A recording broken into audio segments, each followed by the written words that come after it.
Mi nombre es Mariana Araujo y soy del Colegio Abraham Lincoln. En este video voy a desarrollar el problema número 2 correspondiente al calendario del segundo periodo.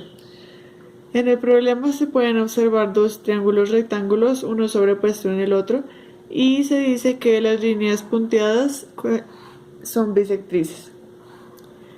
También se proporciona la información de que el ángulo DAC corresponde a 40 grados y lo que hay que encontrar es el ángulo AGE.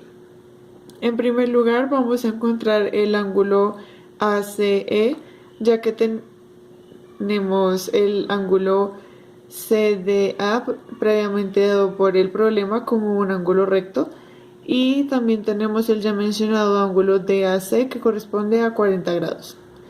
Teniendo en cuenta que la sumatoria de los ángulos internos de un triángulo tienen que dar 180, podemos obtener el valor de este ángulo.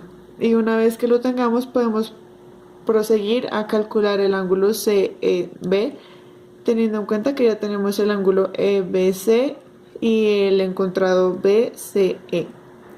Una vez tengamos este ángulo, lo podemos dividir en dos, ya que está cortado por esta bisectriz que por definición divide el ángulo en dos partes iguales.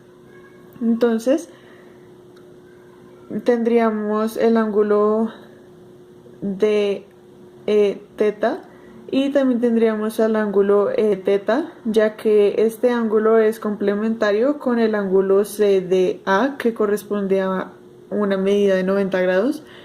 Y como la sumatoria de los ángulos complementarios debe ser 180, entonces este ángulo también corresponderá a 90 grados. Una vez calculemos este ángulo, podemos identificar que este es igual al ya encontrado debido a que son opuestos por el vértice, y al encontrar este podemos calcular el ángulo AGE teniendo el ángulo encontrado y el ángulo de AG que correspondería a grados, teniendo en cuenta que es la mitad del ángulo de AC gracias a la bisectriz. En primer lugar, para encontrar el ángulo ACD tenemos que realizar la sumatoria de 90 grados y 40 grados, que son los otros ángulos del triángulo, y eso nos dará un valor de 50 grados que corresponderá al valor de este ángulo. Una vez tenemos podemos calcular el ángulo CEB, que correspondería a 50 grados más 90 grados, 140 grados, y eso lo restamos a 180 grados, que sería 40 grados.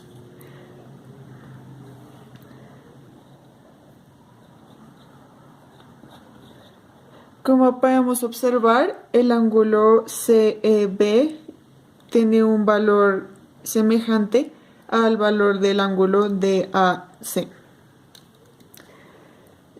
Ahora proseguimos a dividir el ángulo en dos, que sería un valor de 20 grados, y posicionamos el de 90 grados que habíamos obtenido por la regla de la complementariedad.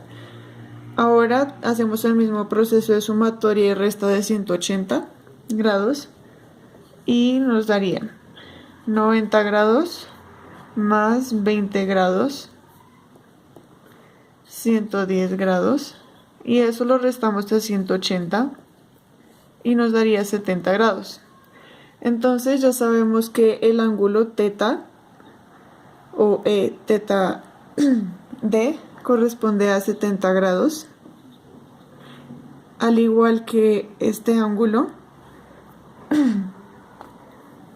G teta A por ser opuesto por el vértice. Y ahora solo tenemos que calcular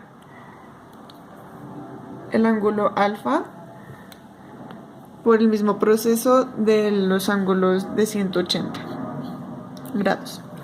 Entonces sería 70 grados más 20 grados correspondería a 90 grados, y eso lo restamos a 180 y la respuesta sería 90 grados. Entonces, alfa corresponde a 90 grados. Gracias.